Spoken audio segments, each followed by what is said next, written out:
You know how some hair tools are totally legendary but also kind of controversial? Well, that's the Boar bristle brush in a nutshell. Some people swear it's the secret to amazing hair, while others are convinced it's a total nightmare. So what's the real story? Let's get into it. And I mean, that's a pretty scary thought, right? You think you're doing something great for your hair, using this all-natural tool. But what if it's the very thing causing all the problems? Yeah, we're going to get to the bottom of that right now. All right, first things first. Why does this brush have such a bad rap with some people? Let's look at what it's actually being accused of. Yeah, the big three: breakage, frizz, and even thinning hair. If you've ever gone down a rabbit hole of online reviews, you've definitely seen the horror stories. It's totally understandable why people are a little scared to try them. But here's where the story takes a turn. What if I told you the brush itself is almost never the actual villain here? The real culprits are usually hiding in plain sight, and trust me, it's probably not what you think. And this right here is the heart of the whole issue. We love to blame the tool, don't we? But the truth is, the problem isn't the brush, it's how we're using it. It all comes down to choosing the wrong brush for your hair type and then just using it incorrectly. Classic user error. I absolutely love this quote from Ed Shears at HairBrushy because it's the perfect analogy. You wouldn't get mad at a rake because it can't break up cement, right? So why are we blaming a boar bristle brush for causing damage when we're trying to do something it was never made for, like ripping through a bunch of tangles and soaking wet hair? Okay, so how do we fix this? How do we avoid that whole rake on cement situation? Well, the solution is actually pretty straightforward, and it starts with one crucial first step. You have to match the brush to your hair. This is everything. And let me be clear, this is not a one-size-fits-all deal. Just look at this breakdown. Your hair type has completely different needs. If you have fine hair, you need something super soft that won't pull. But if you have really thick hair, you need firm bristles that can actually get through it all. Think of this as your cheat sheet to finding the perfect tool for the job. Let's take thick hair, for instance.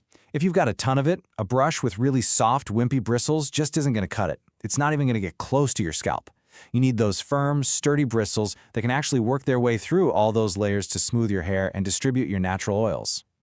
And on the flip side, if your hair is fine or maybe a little fragile from coloring, using a really stiff brush would be a total disaster. That's a recipe for breakage. What you need are ultra-soft bristles that can gently stimulate your scalp and spread those oils for shine without any of that harsh tugging and snagging. Okay, so you've found the right brush. Awesome. But that's only half the battle. Now we've got to talk about technique, because there are 3 golden rules that will make or break your entire experience.